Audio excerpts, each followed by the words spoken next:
Ampersand quote, lumayas ka na, matandang pulubi. Ampersand quote, ang sigaw ni Christina, habang itinutulak ako papalabas ng pintuan ng aming bahay sa Kalye Santan, na ngayon ay kanya na. Pakiramdam ko, sinaksak ako sa puso. $5 milyong, iyon ang mana niya mula kay Sofia. Sa akin, isang lumang kubo lang. Ngunit sa likod ng kanyang mapanghamak na tingin, may lihim akong hawak. Isang lihim na magbabago sa lahat, at hindi niya kailanman makikita ang aking pagbangon. Bago tayo magpatuloy, kung maaari, mag-subscribe ka sa channel at sabihin mo sa comments kung saan ka nakikinig ngayon, ikatutuwa ko talagang malaman iyon. Ako si Mang Arturo. 60 taong gulang na ako ngayon, at kung tatanungin mo ako, napakarami nang nangyari sa aking buhay. Maraming pagsubok. Maraming sakit. Ngunit higit sa lahat, maraming pagmamahal. Hanggang sa isang araw, nawala ang lahat. O, sa akala ko, nawala ang lahat. Kamakailan lang, pumanaw ang aking mahal na asawa, si Aling Sofia Alcantara. 25 taon kaming nagsama. 25 taon ng tawanan, ng hirap, ng pagsusumikap. Ngayon, wala na siya. Ang sakit. Ang lungkot. Pakiramdam ko, kalahati ng aking kaluluwa ang nawala. Hindi pa man humuhupa ang pighati sa kanyang pagkawala, isa pang matinding dagok ang dumating. Ang pagbasa ng kanyang testamento. Naaalala ko pa, pumasok kami sa opisina ni Abogado Reyes. Matandang abogado na siya, may salamin na laging nahuhulog sa kanyang ilong habang nagbabasa ng mga dokumento. Umupo ako sa isang lumang silya, ang mga kamay ko ampersand apos, lay nakakrus sa aking hita. Pilit kong pinapakalma ang aking sarili. Sa tabi ko, nakaupo si Christina, ang aming nag-iisang anak. Nakasuot siya ng isang mamahaling itim na damit, hindi ko maalala na nakita ko siyang magsuot nito dati. Ang kanyang tindig ay matigas, punong-puno ng pag-asa. Ampersand quote, sige, magsisimula na ako, ampersand quote, sabi ni Abogado Reyes, pagkatapos ay umubo. Ampersand quote, ipagpapatuloy ko ang pagbasa ng huling kalooban ni Aling Sofia Alcantara, ampersand quote. Ang puso ko ay kumakabog ng malakas. Si Sofia at ako. Kami ang bumuo ng aming buhay. Ang aming bahay. Ang aming kinabukasan. Natural lang na inakala ko na ang lahat ay hahatiin ng patas. O, marahil, ang mas malaking bahagi ay sa akin, dahil si Christina naman ay mayroon ng matagumpay na karera bilang isang abogado. Ampersand quote, sa aking mahal na asawa, si Mang Arturo, ampersand quote, basa ni Abogado Reyes. Umayos ako ng upo. Inaasahan ko na ang sunod na mga salita. Ampersand quote, iiwan ko sa kanya ang lumang kubo sa daan ng mangga, kasama ang lahat ng nilalaman nito, ampersand quote.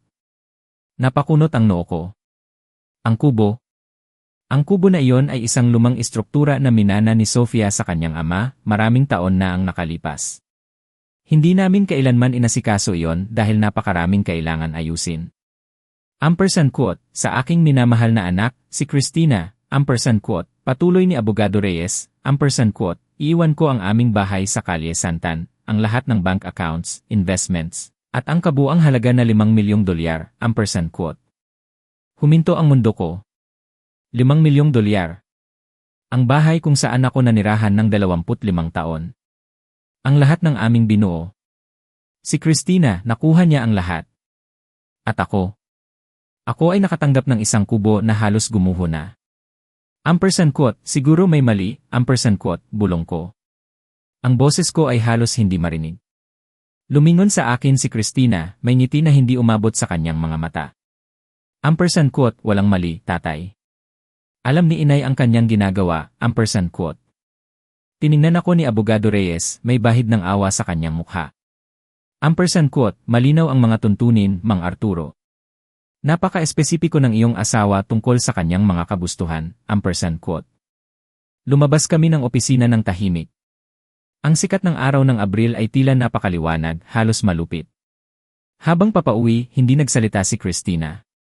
Ngunit nararamdaman ko ang kanyang kasiyahan, nagmumula sa kanya na parang init mula sa pugon. Gabi na. Habang inihahanda ko ang hapunan, gaya ng ginawa ko sa loob ng maraming dekada, nagsalita rin si Christina. Ampersand quote, tatay, kailangan nating pag-usapan ang iyong tirahan, ampersand quote, binitawan ko ang kutsilyo sa chopping board. Ampersand quote, anong tirahan, ampersand quote. Ampersand quote, aba, ito na ang bahay ko ngayon, at sa totoo lang, sa tingin ko, oras na para magkaroon ka ng sarili mong espasyo. Ampersand quote, tinitigan ko siya, naghahanap ng anumang tanda na nagbibiro siya. Ampersand quote, Christina, ito ang aking bahay sa loob ng 25 taon. Dito ko binuo ang aking buhay kasama ang nanay mo, ampersand quote. Ampersand quote, wala na si inay dito, ampersand quote, malamig niyang sabi.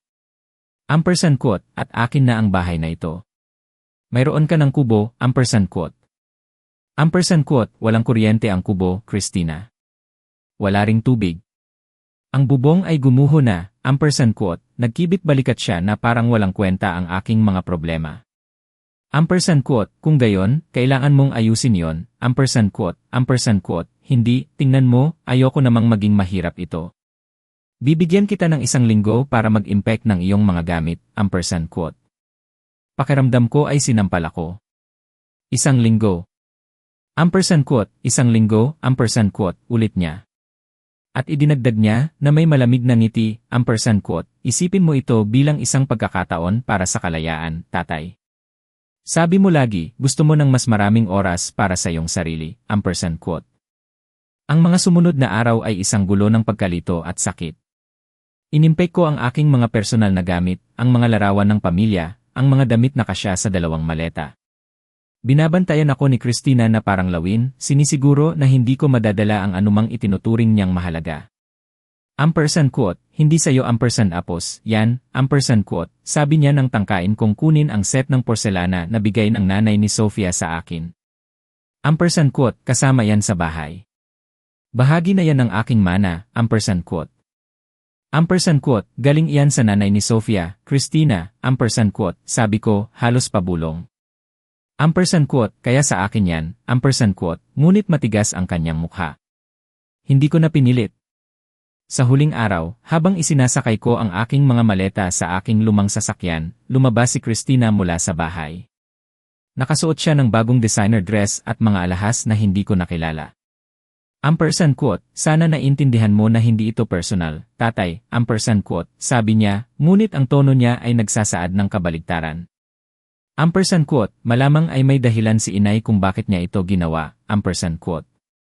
Ampersand quote, at ano sa palagay mo ang mga dahilan na yon, ampersand quote, tanong ko, bahagyang nanginginig ang boses ko. Lumapit sa akin si Christina, at sa isang sandali, naisip ko na marahil ay magpapakita rin siya ng kaunting awa. Sa halip, tumigas ang kanyang ekspresyon. Ampersand quote, marahil ay dahil napagtanto niya na lagi kang pasanin. Lagi kang umaasa sa kanya, hindi kailanman talaga nakakatulong. Siguro, gusto niyang siguraduhin na ako, na tunay na gumawa ng isang bagay sa aking buhay, ay makuha ang aking nararapat, ampersand quote. Ang kanyang mga salita ay tumama sa akin na parang bala. Ampersand quote, Christina, isinakripisyo ko ang aking karera para palakihin ka. Iniwan ko ang aking trabaho para maging isang ama sa bahay dahil iyan ang gusto ninyo ng nanay mo, ampersand quote. Ampersand quote, walang pumilit sa iyo na gawin ang anumang bagay, tatay. Iyon ang iyong mga desisyon, ampersand quote, sumakay ako sa sasakyan, nanginginig ang mga kamay ko. Nanatili si Christina sa driveway, pinapanood akong lumayo mula sa tanging bahay na kinilala ko bilang aking tahanan bilang isang matanda. Nang makarating ako sa kubo, palubog na ang araw. Ang istruktura ay mukhang mas masahol pa kaysa sa naalala ko. Kumakalat ang pintura, may mga basag na bintana, at ang hagdanan ng beranda ay mapanganib na umaalog. Ngunit iyon na lang ang mayroon ako. Sa unang gabing iyon, nakahiga ako sa sahig sa isang lumang kumot, nakatingin sa mga bituin sa pamamagitan ng isang butas sa bubong. Umiyak ako ng walang tigil. Hindi lang dahil sa pagkawala ng aking tahanan, kundi dahil din sa pagkawala ng anak na inakala kong kilala ko. Paano ako napunta sa ganito? Paano naging ganoon kalupit ang anak na pinalaki ko, na minahal ko ng walang pasubali? Ngunit habang natutuyo ang mga luha sa aking pisngi, at pinapalibutan ako ng tahimik na kabubatan, isang maliit na spark ang sumiklab sa aking dibdib. Hindi ito galit, hindi pa. Ito ay determinasyon. Kung sa tingin ni Christina ay susuko ako, kung sa tingin niya ay mababali ako, nagkakamali siya. Wala siyang ideya kung ano ang naghihintay sa akin sa lumang, tila walang kwentang kubo na yon. Wala siyang ideya na ang buhay ko ay malapit ng magbago ng tuluyan, ang mga unang araw sa kubo ay ang pinakamahirap sa aking buhay. Walang kuryente, umaasa ako sa mga kandila at isang quote. Quote, sinasabi rin niya na ginugulo mo siya, humihingi ng pera, tinatakot siyang kukuha ka ng abogado para kontrahin ang testamento. Quote, iyan ay kasinungalingan, quote, nanginginig ang boses ko. Quote, Elena, kapatid mo ako. Kilala mo ako ng higit pa sa ganyan, quote. Nagkaroon ng mahaba at masakit na katahimikan. Quote, hindi ko alam ang isipin, Mang Arturo. Si Christina ay tila balisa nang tumawag sa akin. Sabi niya, natatakot siya sa'yo, quote. Pagkatapos kong ibaba ang telepono, umupo ako sa nabubulok na sahig na kahoy ng kubo at umiyak hanggang sa wala na akong luha. Hindi lang ako inalisan ni Christina ng aking tahanan, sistematiko rin niyang sinisira ang lahat ng iba kong relasyon. Kinabukasan, kinansela ng aking hipag na si Fee ang aming tradisyon ng pananghalian tuwing Biyernes. Quote, sa tingin ko mas mabuti kung maglaan ka ng oras para sa iyong sarili, Mang Arturo, para pag-isipan ang mga bagay-bagay. Quote, sumunod ay ang pinsan kong si Connie, na parang kapatid ko na. Quote, sabi ni Christina, malakas ka raw uminom mula nang mamatay si Aling Sofia. Siguro kailangan mong humingi ng tulong, quote. Ang bawat tawag sa telepono ay parang saksak. Maingat na binuo ni Christina ang isang naratibo kung saan ako ang kontrabida, ang sakim at desperadong biyudo na hindi matanggap na ang sarili niyang asawa ay hindi nagtiwala sa kanya ng kanyang kayamanan. Isang linggo pagkatapos kong lumipat sa kubo, lumitaw si Christina sa aking pinto. Dumating siya sakay ng isang bagong pulang-pula na sasakyan, nakasuot ng isang coat na marahil ay mas mahal pa kaysa sa aking sasakyan. Quote, kumusta, tatay? Quote, sabi niya na may peking ngiti. Quote, dumalaw lang ako para tingnan kung paano ka umaangkop. Quote, tiningnan ko siya sa sirang pinto, sinusubukan kong iproseso ang kanyang presensya. Quote, ano ang gusto mo, Christina? Quote. Quote, hindi ba pwedeng bisitahin ang aking tatay? Quote, tumawa siya, ngunit tunog hungkad. Quote, aba, talagang magulo ang lugar na ito, di ba? Tingnan mo ang mga basag na bintana at ang bubong. Diyos ko, dito ka ba talaga nakatira? Quote, wala akong pagpipilian. Quote, well, sa tingin ko, kailangan mo na lang itong pagtiyagaan. Quote, lumapit siya at binaba ang boses. Quote, alam mo, tatay, nakausap ko ang pamilya tungkol sa'yo. Quote. Ang sikmura ko ay bumaba. Quote, ano ang sinasabi mo sa kanila? Quote, ang totoo lang, na naging mapait ka mula nang basahin ang testamento, na hindi mo matanggap ang mga desisyon ni inay, na nagsasalita ka ng napakapangit tungkol sa akin. Quote, Christina, hindi totoo yan, at alam mo yan, quote, nagkibit balikat siya. Quote, ang persepsyon ay realidad, tatay, at ang persepsyon ay hindi ka maayos na nagluluksa. Quote. Pagkatapos ay lumingon siya at nagsimulang bumalik sa kanyang sasakyan, ngunit huminto siya at lumingon sa akin. Quote, oh at tatay.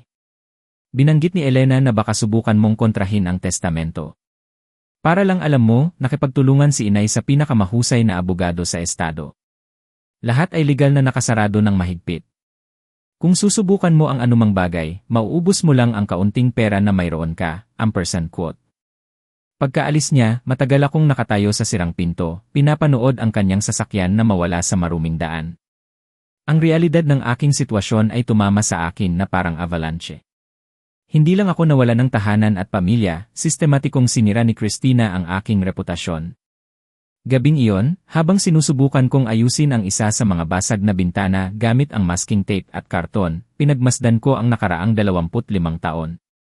Naging masama ba talaga akong ama, masamang asawa? Naalala ko noong 8 taong gulang si Christina at nagkasakit siya ng pneumonia. 3 magkasunod na gabi akong naghintay sa ospital, natutulog sa isang hindi komportableng silya, hawak ang kanyang kamay. Naalala ko ang lahat ng school plays na dinaluhan ko, lahat ng science projects na tinulungan kong gawin, lahat ng gabing gising ako naghihintay na umuwi siya noong teenager siya. Naalala ko noong nawalan ng trabaho si Sofia noong 1978 at bumalik ako sa pagtatrabaho bilang sekretarya para lang masustentuhan ang pamilya. Naalala ko kung paano ko iniwan ang trabahong iyon nang makahanap siya ng mas mahusay na trabaho, dahil sabi niya mahalaga na mayroong isang tao sa bahay para kay Christina. May ibig bang sabihin ang mga bagay na yon para kay Sofia? May ibig bang sabihin yon para kay Christina? Tila hindi. 2 linggo pagkatapos kong lumipat, ang aking pinakamalapit na kapitbahay, si Mang Tonyo, ay bumisita. Siya ay isang matandang lalaki na kilala na si Sofia sa loob ng maraming taon. _ Mang Arturo, _ sabi niya, tinanggal ang kanyang sombrero, _ nalulungkot ako sa nangyari kay Aling Sofia, at mas nalulungkot ako sa nangyayari sa iyo, _ Salamat Mang Tonyo, _ 40 taon na akong nakatira dito, _ patuloy niya, _ at alam ko ang halaga ng lupain ito.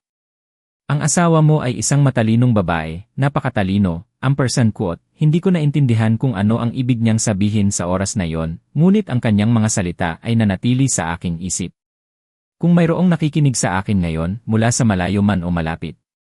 Marahil, mayroon din kayong sariling mga kwento ng pait at pag-asa. Ano kaya ang gagawin niyo kung kayo ang nasa kalagayan ko? May pagkakataon pa ba para sa isang matanda na tulad ko, o sadyang hanggang dito na lang ang aking buhay? Sa pagtatapos ng 2 buwan ko sa kubo, humigit kumulang 7 kilo ang nabawas sa aking timbang. Ang aking mga kamay ay makapal at magaspang, puno ng kalyo. Ang aking buhok ay nawala ng kintab, at may mga bagong linya na lumitaw sa paligid ng aking mga mata. Ngunit may iba pa. Mayroong isang katigasan sa aking kalagayan na wala roon dati. Isang umaga, habang nililinis ko ang mga labi mula sa beranda, nakita ko ang isang kakaibang susi, bahagyang nakabaon sa ilalim ng ilang maluwag na tabla. Iba ito sa anumang susi na nakita ko dati. Mabigat at may masalimuot na disenyo. Hinawakan ko ito sa ilalim ng sikat ng araw, iniikot sa aking mga daliri. Para sa anong pinto kaya ang susi na ito?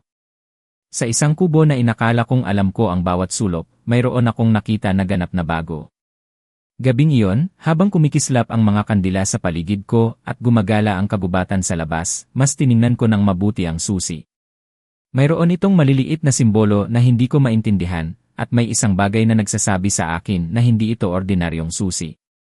Sa unang pagkakataon sa loob ng ilang buwan, nakaramdam ako ng isang bagay na hindi desperasyon o kalungkutan. Ito ay pagtataka. At sa ilalim ng pagtatakang iyon, mayroong isang bagay na mas mapanganib, pag-asa. Hindi ko noon alam na ang maliit na tansong susi na iyon ang magbabago sa lahat. Hindi ko alam na ang aking buhay ng pagpapatapon ay malapit nang magbago sa isang ganap na kakaiba, isang bagay na magbibigay kay Christina ng sorpresa na hindi niya kailanman nakita. Ang pagkahumaling sa susi ay bumalot sa akin sa loob ng ilang araw. Dala ko ito sa aking bulsa habang ginagawa ang mga pang-araw-araw na gawain para mabuhay, maghanap ng panggatong, kumuha ng tubig, subukang ayusin ang mga tumutulo sa bubong. Bawat gabi, sa ilalim ng liwanag ng kandila, sinusuri ko ito, sinusubukang tukuyin ang layunin nito.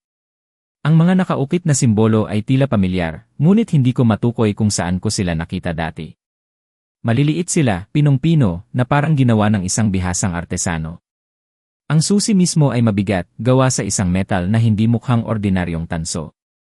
Sa ika-4 na araw pagkatapos ko itong makita, nagpasya akong suriin ng masistematiko ang kubo. Sa loob ng ilang buwan na nakatira ako doon, masyado akong abala sa pagsubok na mabuhay upang talagang galugarin. Ngayon, sa susi bilang motibasyon, nagsimula akong maghanap ng anumang lock, compartment, o taguan na maaaring tumugma. Nagsimula ako sa basement, isang lugar na mamasa-masa at puno ng sapot ng gagamba na iniwasan ko hanggang ngayon. May dala akong flashlight at bagong determinasyon, bumaba ako sa mga hagdan ng kahoy na umuungol ng makabuluhan sa ilalim ng aking bigat. Ang basement ay mas malaki kaysa sa inaasahan ko, umaabot sa ilalim ng buong istruktura ng kubo. Ang mga dingding ay gawa sa magaspang na bato at ang sahig ay siksik na lupa. Sa isang sulok ay may tumpok ng mga lumang kahon na nababalutan ng alikabok. Sa isa pa, nakasabit ang mga kalawangin na kasangkapan sa mga kawit sa dingding. Doon ko ito nakita. Isang maliit na pintong metal na nakabaon sa dingding sa likod, halos nakatago sa likod ng isang lumang estante. Nagsimulang bumilis ang tibok ng aking puso habang papalapit ako. Mayroon itong maliit at pino na kandado na may parehong mga simbolo na nakaukit na nakita ko sa susi, sa nanginginig na mga kamay, inilabas ko ang susi mula sa aking bulsa at ipinasok sa kandado. Sakto itong pumasok. Umikot ang mekanismo na may mahinang click. Sa loob ay may isang makapal na sobreng Manila at isang mas maliit na kahong metal. Maingat kong kinuha ang dalawang bagay at umakyat sa hagdan. Ang puso ko ay kumakabog na may halong pag-asa at takot. Pagdating sa itaas, sa ilalim ng pinakamahusay na liwanag na kaya kong makuha, binuksan ko muna ang sobre. Naglalaman ito ng mga legal na dokumento na sa simula ay hindi ko maintindihan. Mga deed of property, topograpikong mapa, at mga papel na may opisyal na selyo ng estado. Ngunit habang binabasa ko ng mas maingat, gamit ang isang magnifying glass na nakita ko sa isa sa mga drawer, nagsimula akong maunawaan kung ano ang hawak ko. Ito ay mga karapatan sa mineral, mga karapatan sa pagmimina para sa buong ari-arian kung saan nakatayo ang kubo, at hindi lang para sa maliit na bahagi na nakikita ko, kundi para sa 80 ektarya na umaabot sa mga burol. Bumilis ang aking paghinga habang binabasa ko ang mga dokumento. Ayon sa mga papel na nagsimula noong 1920, ang pamilya ni Sofia ay nagmamay-ari ng mga karapatan sa mineral ng lupaing ito sa loob ng maraming henerasyon. Ngunit, higit sa lahat, mayroong isang kamakailang ulat ng geolohikal na may petsang 2 taon lamang bago pumanaw si Sofia. Ipinahiwatig ng ulat ang malalaking deposito ng mataas na kalidad na GAN, pati na rin ang posibleng mga ugat ng mga semi-precious na bato tulad ng GAN, Yil at Berding Tourmaline. Ngunit ang talagang nakapagpatigil sa aking paghinga ay ang huling pahina, isang alok ng pagbili mula sa isang kumpanya ng pagmimina para sa mga karapatan sa pagkuha. Ang alok ay ginawa 6 na buwan bago pumanaw si Sofia, ngunit ayon sa isang sulat kamay na tala sa gilid, tinanggihan niya ito. Quote, hihintayin ko ang tamang panahon, quote, isinulat niya sa kanyang pamilyar na sulat. Sa nanginginig na mga kamay, binuksan ko ang mas maliit na kahong metal. Sa loob ay may isang selyadong sulat na may nakasulat na pangalan ko sa sulat kamay ni Sofia. Quote, mahal kong Arturo, quote, nagsisimula ang sulat. Quote, kung binabasa mo ito, ibig sabihin ay nahanap mo ang iniwan ko para sayo. Sana hindi masyadong naging malupit si Christina, ngunit sa pagkilala sa kanyang ugali, malamang na naging ganoon nga siya. Quote, kailangan kong huminto sa pagbasa para punasan ang mga luha na nagsimulang tumulo sa papel. Quote, alam kong magtataka ka kung bakit ko ginawa ang mga bagay sa ganitong paraan. Quote, patuloy ng sulat. Quote, bakit ko ibinigay ang bahay at ang pera kay Christina, habang sa iyo ay iniwan ko ang kubo na tila walang halaga? Ang sagot ay simple. Kilala kita, Arturo. Kilala ko ang iyong lakas, ang iyong katatagan, ang iyong kakayahang mabuhay at umunlad kahit sa pinakamahirap na kalagayan. Si Christina ay hindi kailanman kailangang lumaban para sa anumang bagay. Ibinigay namin ang lahat sa kanya, at sa tingin ko, iyon ang nagpabago sa kanya sa isang taong hindi ko nakikilala. Isang sakim, mapanlinlang, walang tunay na awa sa iba. Kung iniwan ko ang lahat sa iyo ng direkta, makakahanap siya ng paraan upang kunin ito sa iyo, legal man o illegal. Quote. Ang aking paghina ay hindi regular habang patuloy akong nagbabasa. Quote, ngunit ikaw, mahal ko, mayroon kang isang bagay na hindi kailanman magkakaroon si Christina. Tunay na panloob na lakas. Alam kong kung sinuman ang makakabuhay sa kubo na iyon ng matagal upang makita ang kayamanan na ito, ikaw yon. Isipin mo itong isang huling pagsubok, isang pagsubok na hindi kailanman papasa si Christina. Quote. Quote, ang mga karapatan sa mineral ng lupaing ito ay nagkakahalaga ng higit pa sa bahay at pera na iniwan ko kay Christina. Ngunit higit pa roon, ito ang iyong kalayaan, ang iyong pagkakataong mabuhay ang natitirang bahagi ng iyong buhay sa iyong sariling mga tuntunin nang hindi umaasa sa sinuman. Mayroon pang mga dokumento sa bank safe, sa isang safety deposit box na nakarehistro sa iyong pangalan. Ang numero ng box ay nasa likod ng sulat na ito. Gamitin mo ito ng matalino. Mahal kita sa lahat ng aming taon na magkasama, Arturo. Humihingi ako ng paumanhin kung inilagay kita sa pagsubok na ito, ngunit alam kong sapat ka na malakas upang malampasan ito. Ngayon, mabuhay ka para sa ating dalawa. Quote. Sa dulo ng sulat ay may isang numero, 247. Matagal akong nakaupo sa sahig ng kubo, binabasa at muling binabasa ang sulat. Pinlano ni Sofia ang lahat ng ito. Ang testamento na tila napakalupit, napaka-hindi makatarungan, ay sa katunayan ang kanyang paraan upang protektahan ako mula kay Christina, at sa parehong oras ay bigyan ako ng isang bagay na hindi niya kailanman mahahawakan. Ngunit may iba pa sa kanyang mga salita na nagparamdam sa akin ng halong pagmamahal at sakit. Kilala niya ako ng sapat upang malaman na makakaligtas ako sa pagsubok na ito, ngunit kilala rin niya si Christina ng sapat upang malaman na ipagtataksilan niya ako. Gaano katagal niya alam na ang aming anak ay may kakayahang maging ganoon kalupit. Nang makita ko ang taong pinagbago niya, sa gabing iyon, sa unang pagkakataon sa loob ng ilang buwan, hindi ako nakaramdam ng desperasyon, hindi ako nakaramdam ng pag-iisa o pagtataksil. Nakaramdam ako ng isang bagay na nakalimutan ko na kung paano maramdaman. Makapangyarihan. Akala ni Christina ay sinira niya ako. Akala niya ay nanalo siya, na sa wakas ay napuksa na niya ang kanyang ama na itinuturing niyang balakid. Ngunit wala siyang ideya kung ano ang tunay kong minana. Wala siyang ideya na ang kanyang kalupitan ay eksaktong pagsubok na inaasahan ni Sofia na hindi niya maipasa. Kinabukasan, maaga akong naglakbay patungo sa bayan ng San Isidro. Hindi kalayuan ang bangko doon, at bitbit ko ang sulat ni Sofia, na sa likod nito ay nakasulat ang numerong 247. Ito ang numero ng safe deposit box na sinasabi ni Sofia. Pagdating sa bangko, nagpakilala ako, medyo nagulat ang cashier. Marahil ay hindi naman siguro karaniwan na may matandang lalaki mula sa kubo ang naglalakad sa kanilang bangko na may hawak na numero ng safe deposit box. Ngunit, sa awa ng Diyos, naging magalang naman siya, at iniharap ko ang aking mga papeles, ang aking lumang at sa huli ay binuksan niya ang pinto sa silid ng mga safe deposit box. Pinasok ko ang maliit na silid. Doon, sa isang nakatagong sulok, ay ang box na may numerong 247 at nanginginig ang aking mga kamay habang binubuksan ko yon. Sa loob, mayroon pang ibang mga dokumento, hindi lang mga lumang papeles, kundi mga updated na geological reports, mga sulat mula sa 3 magkakaibang kumpanya ng pagmimina, at mayroon pang isang alok, isang napakabagong alok, na may petsang 1 linggo lang bago pumanaw si Sofia. Ang alok na iyon ay nagkakahalaga ng $7 milyong. $7 milyong. Naaalala ko ang $5 milyong na mana ni Christina, at ngayon, mayroong 7 milyon para sa akin. Hindi ko maintindihan ang lahat ng nasa ulat, ngunit malinaw ang mensahe, ang lupa na ito, ang lupa ng aking kubo, ay may ginto. Hindi literal na ginto, ngunit halos. Hindi ko pwedeng lumabas kaagad at ipahayag ito, alam ko iyon, kaya binalot ko ng maingat ang mga dokumento. Kailangan kong maging matalino, kailangan kong sundin ang sinimulan ni Sofia, ang kanyang pagiging matalino.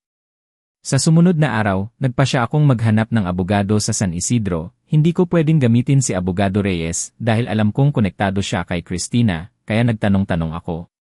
Hanggang sa naituro ako kay Abogado Cruz, isang matandang abogado rin siya, na may reputasyon sa paghawak ng mga kaso tungkol sa mga karapatan sa mineral at lupa. Nang ipakita ko sa kanya ang mga dokumento, lumaki ang kanyang mga mata. Quote, Mang Arturo, quote, sabi niya, habang inayos ang kanyang salamin, quote, ito ay pambihira. Ang iyong asawa ay may napakalinaw na dokumentasyon dito. Ang mga karapatang ito sa mineral ay lehitimo, at ganap na hiwalay sa anumang iba pang mana, quote, napakasakit ng dibdib ko sa pag-asa. Quote, ibig sabihin, kahit na namanan ng iyong anak ang bahay at ang pera, ang mga karapatan sa mineral na ito ay ganap na independyente, quote, paliwanag ni Abogado Cruz. Quote, eksakto itong nakapangalan sa iyo, at hindi maaaring questionin o angkinin ng iba, quote, at ang mga alok mula sa mga kumpanya ng pagmimina, quote, tanong ko. Ngumiti si Abogado Cruz. Quote, napakalehitimo. Sa katunayan, kilala ko ang dalawa sa mga kumpanyang ito, mayroon silang magagandang reputasyon. Ngunit, Mang Arturo, bago ka gumawa ng anumang desisyon, iminumungkahi ko na kumuha ka ng isang independenteng geological assessment. Ang presyo ng mga semi-precious na bato ay tumaas ng malaki sa mga nakaraang taon, quote. Sinunod ko ang kanyang payo. Kumuha ako ng isang independenteng geologist, si Dr. Morales. Siya ay isang lalaki na nasa 50 anyos, may kulay abong balbas at mga mata na kumikinang sa tuwa kapag pinag-uusapan ang mga bato at mineral sa loob ng 3 araw. Pinanood ko siyang maglakad sa aking lupain na may kakaibang kagamitan. Kumukuha ng mga sample, sumusukat. Patuloy ako sa aking pang-araw-araw na gawain, ang pagiging isang matandang pinabayaan na nakikipaglaban para mabuhay sa isang gumuho na kubo. Ganoon pa rin ang aking panlabas na anyo. Ngunit sa loob ko may ibang nangyayari. Unti-unti kong naintindihan ang sinimulan ni Sofia. Ang kanyang pagmamahal. Ang kanyang katalinuhan. At ang kanyang pagtitiwala sa akin, habang si Dr. Morales ay abala sa aking lupain, hindi ko naman kinalimutan ang nangyayari sa bayan. Hindi mahirap kumuha ng impormasyon tungkol kay Christina sa isang maliit na bayan, lalo na sa post office at sa grocery store. Ang narinig ko ay hindi naman ganoon nakakagulat, pero nakakabigla pa rin ang bilis ng mga pangyayari. Ampersand quote, si Christina Mathews na yan, ginagastos ang pera na parang hindi mauubos, ampersand quote, bulong ni Aling Nena sa pila ng grocery. Ampersand quote, bumili ng 3 sasakyan sa nakaraang buwan, ampersand quote, at ang biyahe sa Europa na pinaplano niya, ampersand quote, dagdag ng kanyang kaibigan, ampersand quote, 2 buwan sa mga pinakamagandang hotel. Malamang napakamahal niyan, ampersand quote, ang aking pamangkin ay nagtatrabaho sa jewelry store sa sentro, ampersand quote, patuloy ni Aling Nena.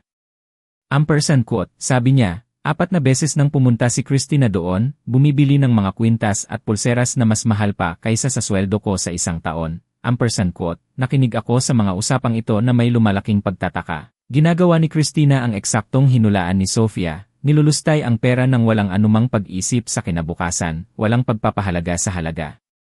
1 linggo pagkatapos, iniabot sa akin ni Dr. Morales ang kanyang ulat. Mas malapad ang ngiti niya kaysa dati.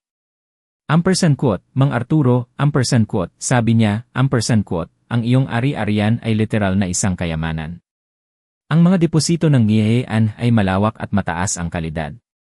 Ngunit hindi iyon ang pinakakaakit-akit, ampersand quote, ano pa ang nakita mo, ampersand quote, tanong ko, halos hindi makahinga. Ampersand quote, Gihean. Maraming Gihean na may kalidad ng hiyas. At mayroon pang mas maganda, berdeng tourmaline. Ang mga spesimen na nakita ko ay nagpapahiwatig ng malalaking deposito, ampersand quote, hindi ako gaanong marunong sa mga mahalagang bato, ngunit ang ekspresyon ni Dr. Morales ay nagsasabi sa akin na ito ay mabuti, napakabuti. Ampersand quote, anong halaga ang pinag-uusapan natin, ampersand quote, tanong ko. Ampersand quote, sa konserbatibong paraan, masasabi kong ang mga karapatan sa pagkuha ay maaaring nagkakahalaga ng 12 hanggang 18 milyong dolyar. Posibleng mas mataas pa kung ang mga deposito ng tourmaline ay kasing lawak ng aking hinala, ampersand quote, 12 hanggang 18 milyong dolyar. 3 beses na mas mataas kaysa sa minana ni Christina. At iyon ay sa konserbatibong pagtatantya. Gabing iyon, habang kumakain ako ng aking simpleng hapunan sa ilaw ng kandila, hindi ko maiwasang ngumiti. Alam na alam ni Sofia ang kanyang ginagawa. Ginawa niya ang tila aking kahihiyan sa pinakamalaking tagumpay ng aking buhay. Ngunit hindi huminto ang aking pagmamasid.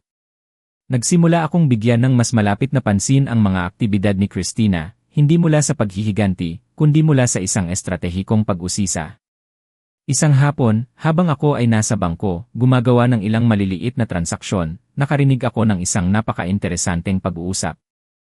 Si Christina ay nasa tabi ko, at ang kanyang boses ay sapat na malakas upang hindi ko marinig. Ampersand quote, kailangan kong mag-transfer ng 50,000 dolyar pa sa aking investment account, ampersand quote, sabi niya sa teller. Ampersand quote, at kailangan ko rin ng impormasyon tungkol sa mga pautang laban sa aking mana. Mayroon akong ilang malalaking gastusin na paparating, ampersand quote, mga pautang laban sa kanyang mana. Ibig sabihin, gumagastos na siya ng mas maraming pera kaysa sa agad niyang available. Pagkaalis niya, naghintay ako ng ilang minuto bago lumapit sa parehong teller. Bata pa siya, marahil ay bago pa lang sa trabaho, at tila medyo nalilito. Ampersand quote, pasensya na, ampersand quote, sabi ko sa aking pinakaama na boses, ampersand quote, ngunit ang babae nakakalabas lang, hindi ba si Christina Mathews? Sa tingin ko, kamag-anak ko siya, ampersand quote, ay. Napakaabala ni Binibining Mathews nitong nakaraang araw sa lahat ng kanyang transaksyon, ampersand quote, transaksyon, ampersand quote, aba, hindi ako dapat magsalita tungkol sa mga bagay ng ibang kliyente. Ampersand quote, sabi niya, ngunit pagkatapos ay lumapit siya na parang magbabahagi ng isang juicy na chismis. Ampersand quote, pero sa pagitan nating dalawa, hindi pa ako nakakita ng isang tao na gumastos ng pera ng napakabilis. Malalaking withdrawals halos araw-araw, quote, ito ay mahalagang impormasyon. Hindi lang ginagastos ni Christina ang pera ni Sofia, kundi ginagastos niya ito sa isang bilis na hindi kayang tustusan. Ilang gabi pagkatapos, habang sinusuri ko ang mga dokumento ni Sofia sa ikailang beses, may nakita akong hindi ko napansin dati. Isang maliit na tala na nakasulat sa gilid ng isa sa mga pinakalumang geological reports. Quote, hindi kailanman nagkaroon ng pasensya si Christina para sa mga bagay na tunay na mahalaga. Palagi niyang gusto ang agarang kasiyahan. Si Arturo, sa kabilang banda, ay naintindihan ang halaga ng paghihintay sa tamang panahon. Quote, mas kilala pala ni Sofia ang aming anak kaysa sa naisip ko. Nakita niya ang kanyang impulsibong ugali, ang kanyang pangangailangan na magkaroon ng lahat kaagad, at ginamit niya ang kahinaan na iyon laban sa kanya. Ngayon, ako naman ang maghihintay. Sinimulan ko na rin ang pagtatayo ng sistema ng kuryente at tubig para sa kubo, ngunit diskreto lang, pananatilihin ko ang panlabas na anyo ng isang gumuho na tahanan, tulad ng inaasahan. Kung kayo Apos, lay nakikinig pa rin kaibigan. Kung nakasama ninyo ako sa bawat hirap at pag-asa, sa bawat pagsubok ng buhay na tila walang katarungan marahil ay mayroon din kayong nais ibahagi. Mag-iwan lamang ng Apos, sa mga komento, upang malaman kong mayroon akong mga kasama sa aking paglalakbay. Ang inyong presensya ay malaking kagalakan, at ito ang nagbibigay lakas sa akin, upang ipagpatuloy ang huling bahagi ng aking kwento. Kinabukasan, nagpasya akong bumisita sa bayan. Ilang linggo na rin akong hindi lumalabas ng aming ari-arian, maliban sa mga mahahalaga. Ngunit ngayon, curious ako kung paano hinahawakan ni Christina ang kanyang bagong kayamanan. Nakita ko siya sa pinakamahal na tindahan ng damit sa bayan, sumusukat ng isang coat na marahil ay mas mahal pa kaysa sa nagastos ko sa damit sa loob ng nakaraang 5 taon. Quote, ano sa tingin mo ang isang ito? Quote, tanong niya sa tindera, umiikot sa harap ng salamin. Quote, para ito sa biyahe ko sa Paris sa susunod na buwan. Quote, ang ganda po ninyo, binibining Matthews. Quote, sagot ng tindera. Quote, at mayroon kaming mga sapatos na perpektong tugma. Quote, mula sa aking posisyon sa likod ng isang estante ng mga scarf, napansin ko si Christina nang hindi niya ako nakita. Ang kanyang pag-ugali ay kapansin-pansin, bumibili siya ng walang kontrol, pinipili ang pinakamahal na item, nang hindi man lang tinatanong ang presyo. Parang sinusubukan niyang punan ang isang bagay, para bang mapupunan ng pera ang isang kawalan na hindi niya alam na mayroon siya. Nang lumabas siya ng tindahan na may dalang 3 malalaking bag, sinundan ko siya sa isang diskretong distansya. Ang kanyang susunod na hintuan ay ang ahensya ng paglalakbay, kung saan siya gumugol ng higit sa 1 oras sa pagpaplano ng tila isang napakamahal na bakasyon. Pagkatapos noon, pumunta siya sa opisina ng isang real estate broker. Sa bintana, nakita ko siyang tumitingin sa mga brochure ng mga bahay na malinaw na lampas sa kanyang abot, kahit na sa kanyang mana. Ito ay kaakit-akit at malungkot sa parehong oras. Eksaktong kumilos si Christina na parang isang tao na nanalo ng loto at walang ideya kung paano hawakan ang biglaang yaman. Gumagawa siya ng mga padalos-dalos na desisyon na magdadala sa kanya sa pagkalugi sa loob ng ilang taon. Gabing iyon, bumalik ako sa aking kubo. Nagkalkula ako batay sa aking nakita at narinig. Gumagastos si Christina ng humigit kumulang $50,000 bawat buwan. Sa bilis na yon, ang kanyang $5 milyong ay tatagal ng mas mababa sa 10 taon. At hindi pa kasama doon ang mga interes na malamang na naiipon niya sa mga pautang. Tama si Sofia. Walang disiplina o karunungan si Christina upang hawakan ang tunay na kayamanan. Ngunit ako mayroon ako. Habang kumikislap ang mga kandila sa paligid ko at bumubulong ang kagubatan sa dilim sa labas, gumawa ako ng isang desisyon. Panahon na upang simulan kong gawing realidad ang aking mga karapatan sa mineral, ngunit gagawin ko ito sa aking sariling paraan, sa aking sariling mga tuntunin, at sa tamang panahon. Makakakuha si Christina ng kanyang sorpresa, ngunit bago iyon, makukuha niya ang kanyang pagbagsak. 6 na buwan pagkatapos kong lumipat sa kubo, nagbago ang buhay ko sa mga paraan na hindi ko kailanman naisip.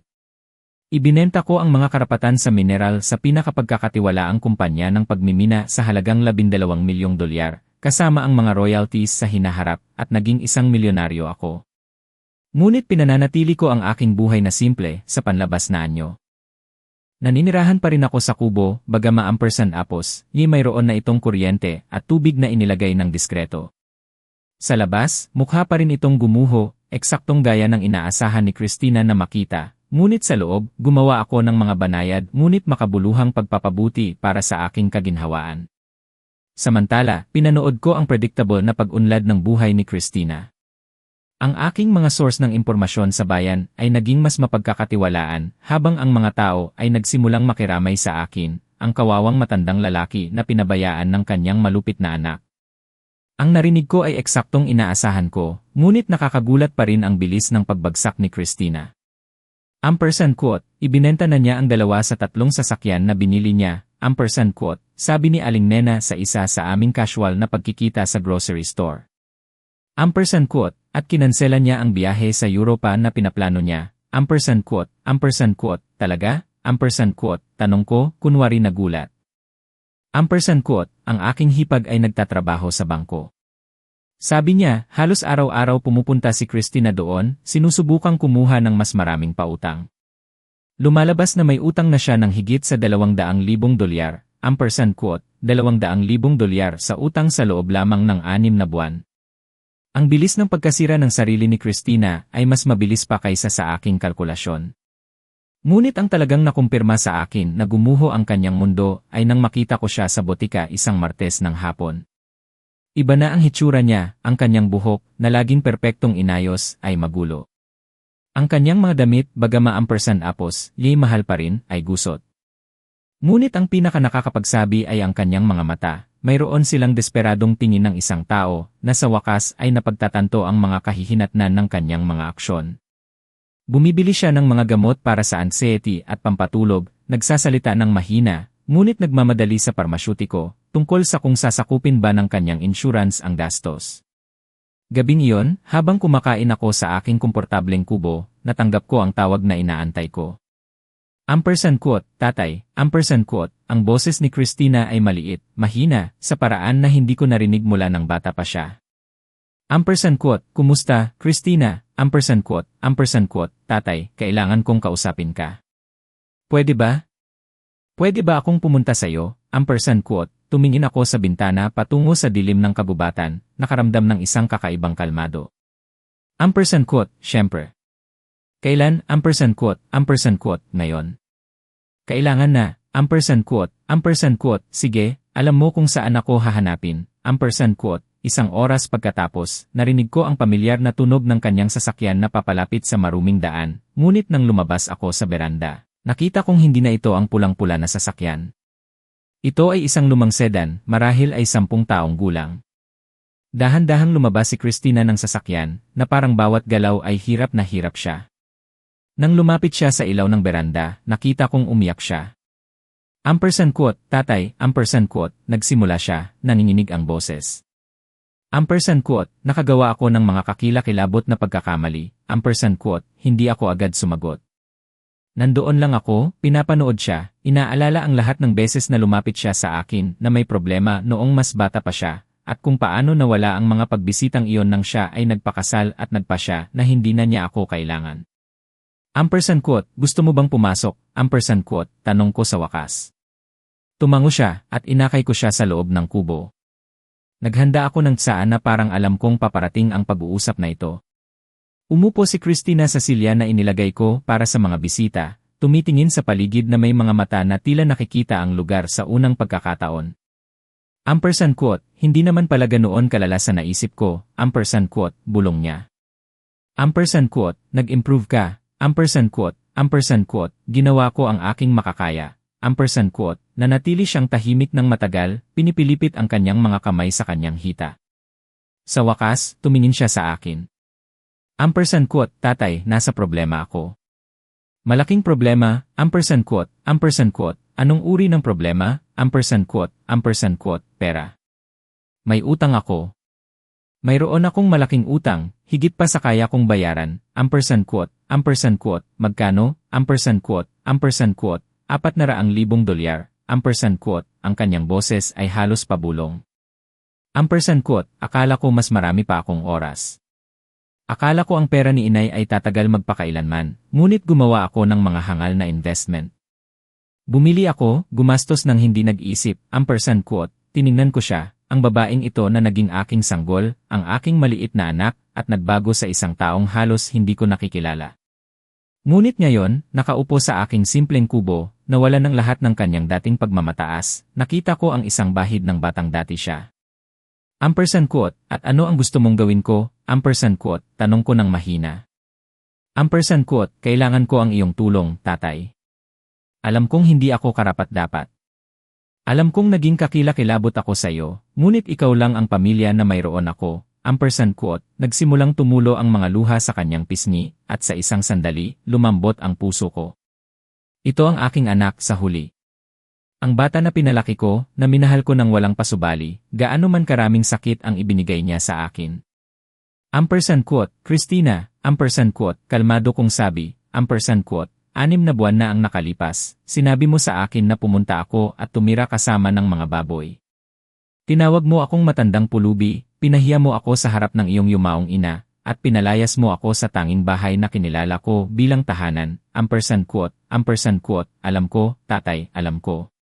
At pinagsisisihan ko ng labis, ampersand quote, kinuha mo ang aking mga larawan ng pamilya, ang aking mga damit, pati na ang set ng porselana ng nanay mo. Sabi mo, hindi ako kailanman nakatulong sa anumang bagay, na lagi akong pasanin, ampersand quote, ang bawat salita na sinasabi ko ay parang sampal sa kanya. Nakita ko iyon sa kanyang mukha, ang paraan ng pag-urong niya sa bawat paalala ng kanyang kalupitan. Ampersand quote, at ngayon, ampersand quote, patuloy ko. Ampersand quote, dumarating ka dito sa kubo na itinuring mong hindi karapat-dapat para sa iyo, humihingi sa akin ng tulong. Sabihin mo sa akin, Christina, ano ang nagbago? Bigla akong naging mabuting ama dahil kailangan mo ng pera. Ampersand quote, hindi, tatay, hindi iyon. Ampersand quote, naintindihan ko ang ginawa ko. Nagkaroon ako ng oras para mag-isip para makita kung paano ko trinato ang tanging tao na laging nagmamahal sa akin ng walang pasubali. Ampersand quote, ang kanyang mga salita ay tila taos puso at ang isang bahagi ko ay gustong maniwala. Ngunit ang isa pang bahagi, ang bahagi na tahimik na naghirap sa loob ng ilang buwan, na pinahiya at pinabayaan, ay naaalala ng labis ang sakit. Ampersand quote, alam mo ba ang natutunan ko sa pamumuhay dito, Christina? Ampersand quote, tanong ko sa kanya. Ampersand quote, natutunan ko na makakaligtas ako nang wala ka. Natutunan ko na hindi ko kailangan ang pag-aproba ng sinuman upang magkaroon ng halaga. Natutunan ko na minsan ang mga tao na pinakanasasaktan tayo ay sila ring pinakamabababa ang halaga. Ampersand quote, tatay, pakiusap, babayaran kita. Kapag naayos ko ang aking mga problema sa pananalapi, babayaran ko sa iyo ang lahat ng ipautang mo sa akin, kasama ang interes. Ampersand quote, sa anong pera ka magbabayad sa akin, Christina? Ayon sa narinig ko, halos naubos mo na ang lahat ng iyong mana. Ano ang nagpapaisip sa iyo na makakabayad ka ng utang na $400,000?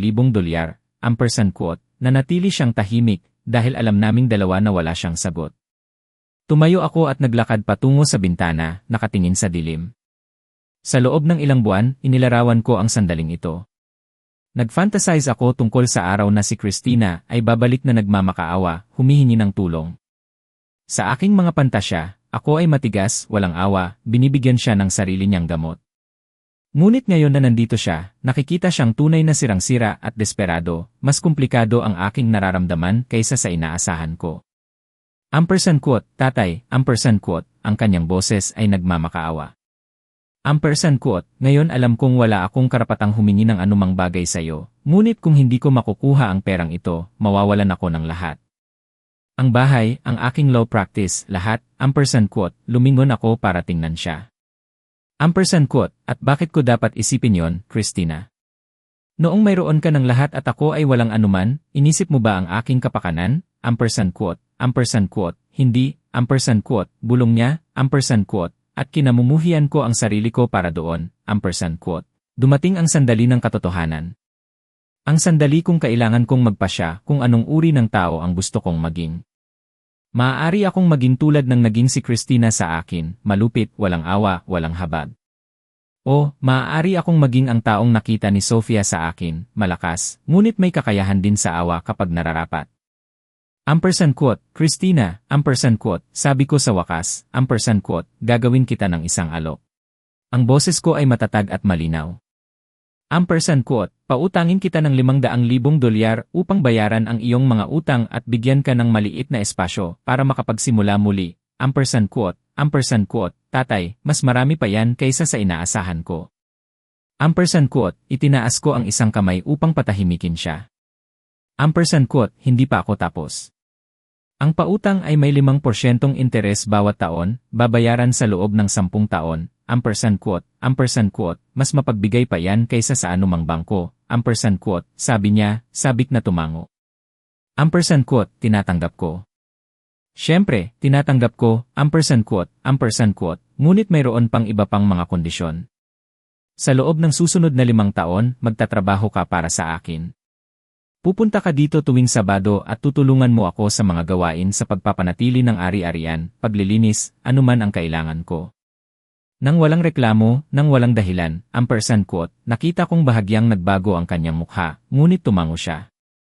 Ampersand quote, sige po, ampersand quote, at sa bawat pagpunta mo, magsasalita ka sa akin ng may paggalang. Wala nang mga mapanlait na komento o condescending na pag-ugali na kinasanayan ko. Tratuhin mo ako bilang tatay na palagi kong naging, hindi bilang isang balakid na napagdesisyonan mo, ampersand quote, opo, tatay, ampersand quote, panghuli, ampersand quote, sabi ko. Tumayo at naglakad patungo sa aking desk, ampersand quote, gusto kong magsulat ka ng isang sulat, isang kumpletong paghingi ng tawad para sa lahat ng ginawa mo sa akin. Hindi para sa akin, kundi para sa iyong sariling paglago. At gusto kong basahin mo ito ng malakas sa buong pamilya sa susunod na pagtitipon ng Pasko, ampersand quote, namutla si Christina. Ampersand quote, tatay, iyan ay nakakahiya, ampersand quote, nakakahiya, ampersand quote, tiningnan ko siya ng diretsyo sa mga mata. Ampersand quote, sa tingin mo ba ay nakakahiya ang humingi ng tawad sa pagpapahiya sa iyong sariling ama? Sa pagpapalaya sa akin mula sa aking tahanan at sa pagkakalat ng mga kasinungalingan tungkol sa akin sa buong pamilya, ampersand quote, ibinaba niya ang kanyang tingin, nahihiya. Ampersand quote, hindi po, tama kayo. Gagawin ko po, ampersand quote, kung gayon, may kasunduan tayo, ampersand quote. Kinabukasan, inilipat ko ang pera sa kanyang account. Ang makita ang kanyang ginhawa nang mabayaran niya ang kanyang mga utang ay nagbigay sa akin ng kakaibang kasiyahan. Hindi dahil sa nalulugod akong tulungan siya, kundi dahil sa ganap kong kontrol sa sitwasyon.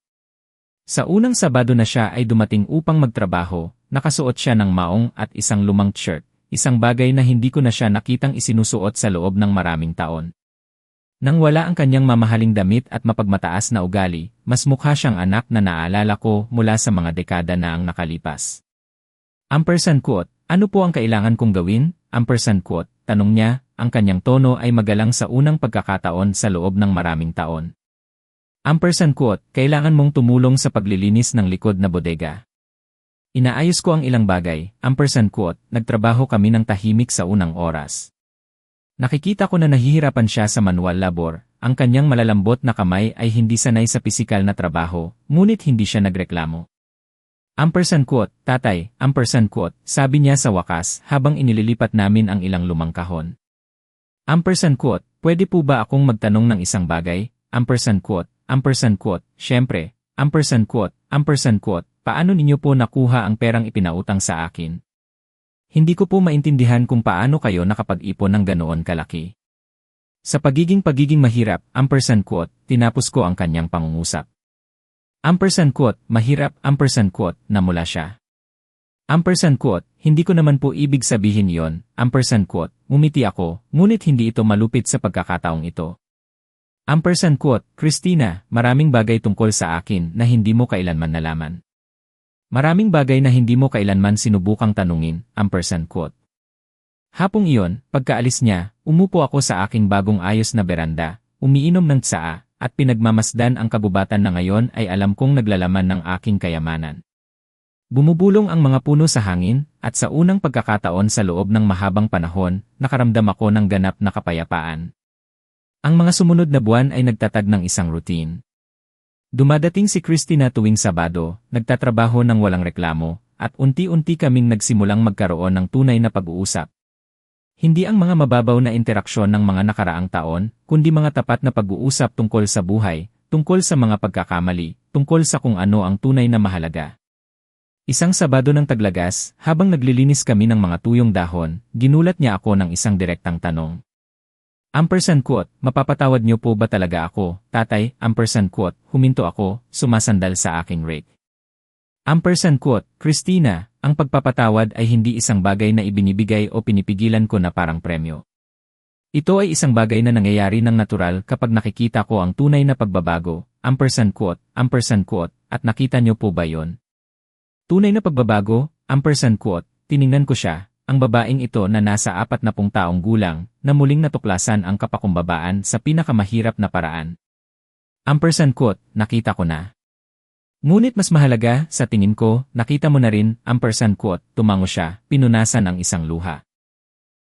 Quote, napakahiya po ako sa naging ako, quote, huwag mong ikahiya ang nakaraan, Christina. Gamitin mo iyon upang maging mas mahusay sa hinaharap, quote.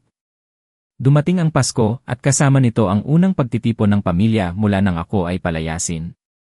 Tinupad ni Christina ang kanyang pangako. Sumulat siya ng isang kumpletong sulat, humihingi ng tawad hindi lang sa akin, kundi sa buong pamilya dahil sa mga kasinungalingan na ikinalat niya tungkol sa akin. Nang basahin niya ito ng malakas sa sala ng aking kapatid na si Elena, na naroroon ang buong pamilya, ang katahimikan ay ganap. Pwedeng makita ang mga luha sa mga mata ng ilang kamag-anak na naniwala sa kanyang mga kwento at tinalikuran ako. Quote, tatay, quote, tinapos ni Christina, direktang tumitingin sa akin.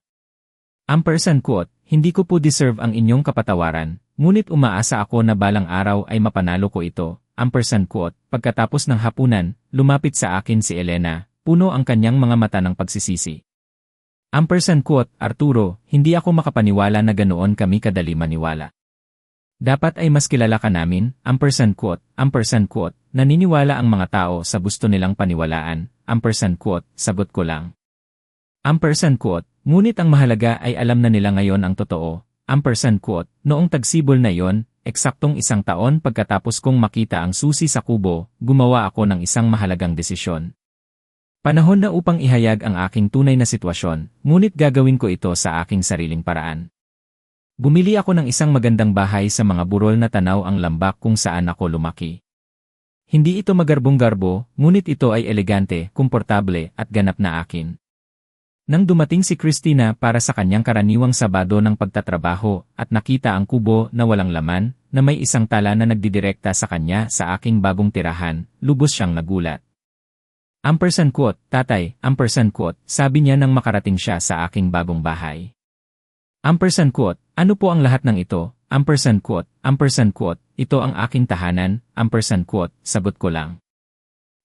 Quote, ang aking tunay na tahanan, quote, pero paano po?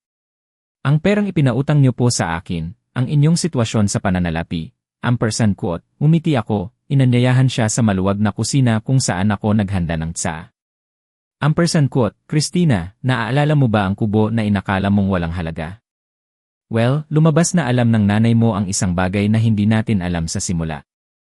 Ang lupaing iyon ay naglalaman ng napakahalagang karapatan sa mineral napakahalaga, quote. Nakita ko kung paano niya pinroseso ang impormasyong ito, kung paano nagbago ang kanyang ekspresyon mula sa pagkalito patungo sa pag-unawa, at pagkatapos ay sa isang bagay na maaari ko lang ilarawan bilang pagkamangha, na may halong respeto. Quote, ibig niyo pong sabihin, alam ni inay, quote, alam na alam ng nanay mo ang kanyang ginagawa. Alam niya na waldasin mo ang likidong pera, ngunit magkakaroon ako ng pasensya at karunungan upang matuklasan ang tunay na kayamanan na iniwan niya para sa akin, quote, nanatili si Christina na tahimik ng matagal. Sa wakas, tumingin siya sa akin. Quote, kung gayon, hindi niyo po kailanman kailangan ang pera ko. Maaari niyo po akong hayaang magdusa sa bunga ng aking mga ginawa, quote, maaari ko, quote, bakit po hindi niyo ginawa, quote. Lumapit ako sa kanya at inilagay ang aking kamay sa kanyang kamay. Quote, dahil sa kabila ng lahat ng nangyari, anak ko pa rin kita. At dahil naniniwala ako na ang taong dati ka ay naroroon pa rin sa loob mo, quote, nagsimulang tumulo ang mga luha sa kanyang pisngi. Quote, hindi ko po deserve, quote, marahil hindi, quote, mahina kong sabi. Quote, sa tingin ko, mas kilala tayo ng nanay mo kaysa sa kilala natin ang ating mga sarili, quote, sagot ko sa wakas. Quote, alam niya na kailangan kong matuto na makakaligtas ako ng mag-isa, at alam niya na kailangan mong matuto na ang pera ng walang karunungan ay walang silbi, quote, at sa tingin niyo po, natuto tayo. Quote, tiningnan ko ang aking anak. Hindi na ang mapagmataas at malupit na babae dati, kundi isang tao na natuklasan ang kapakumbabaan at pasasalamat sa pinakamahirap na paraan. Pinag-isipan ko ang aking sariling paglalakbay mula sa sirang-sirang lalaki na pinalaya sa kanyang tahanan patungo sa isang independyente at mayayamang tao na ako ngayon. Quote, sabi ko, umiti habang binubuhusan ng gintong liwanag ng hapon ang aking hardin. Quote, sa tingin ko, sa wakas ay natuto na tayo, quote. Gabing iyon, habang nakaupo ako sa aking terasa, pinagmamasdan ang mga ilaw ng lambak sa ibaba, pinagmasdan ko ang pambihirang taon na nagdaan. Nawalan ako ng isang pamilya na ipinagwalang bahala ako, at nagkaroon ako ng respeto mula sa isang anak na natuto akong pahalagahan. Nagring ang aking telepono, sumasali sa aking mga iniisip. Si Christina yon. Quote, tatay, gusto ko lang po sanang magsabi ng good night. At salamat po, quote, para saan, quote, para po sa hindi niyo pagsuko sa akin.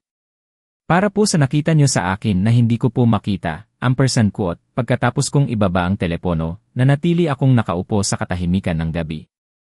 Pakiramdam ko ay mas buo ako kaysa sa nararamdaman ko sa loob ng maraming taon. Tama si Sofia. Mas malakas ako kaysa sa inakala ng sinuman, kabilang na ang aking sarili. At minsan, ang pinakamalaking tagumpay ay hindi ang makuha ang gusto mo, kundi ang matuklasan na mayroon ka ng lahat ng kailangan mo upang maging masaya. Ang kwentong ito maaaring mangyari kaninuman sa atin, at ganoon nga, mga kaibigan, ang aking kwento. Isang paglalakbay na nagdala ng sakit, ng pagkalito, at ng pagsubok sa lahat ng aking pinaniniwalaan. Ngunit nagbigay din ito ng malalim na pag-unawa, hindi lang sa aking sarili, kundi pati na rin sa puso ng aking mahal na si Sofia at sa pagbabagong loob ng aking anak. Hindi ito tungkol sa kung sino ang nanalo o natalo, kundi kung paano tayo bumabangon mula sa mga pagbagsak, at kung paano tayo nagpapatawad, hindi lang sa iba, kundi pati na rin sa ating sarili. Sa bawat salaysay na ibinahagi, mayroon tayong nakikitang bahagi ng ating sarili. Marahil, mayroon din kayong nais ibahagi mula sa inyong puso ngayon, isang pagmumuni-muni, isang damdamin na umantig sa inyong kalooban. Hindi madali ang buhay, ngunit sa bawat pagsubok may aral. Ang paglalakbay ng pag-unawa ay hindi natatapos. Kung nais niyong patuloy na makinig sa mga ganitong pagmumuni-muni, o magbahagi ng inyong sariling katahimikan, sana samahan niyo ako sa bawat bagong kwento dito sa Tahimik na Ama. Ang video na ito ay isang kathang-isip na kwento na hango sa mga karanasan sa buhay. Hindi ito ginawa upang husgahan ang sinuman, kundi upang maging tahimik na paanyaya sa pagninilay tungkol sa buhay at sa pakikitungo natin sa kapwa. Ang mga tauhan, pangalan, at lugar ay walang kaugnayan sa tunay na buhay at binago upang hindi makapinsala sa kaninuman. Naway makatulong ang kwentong ito upang kahit saglit ay maalala mo ang sarili mong buhay at ang mga mahalaga sa iyo.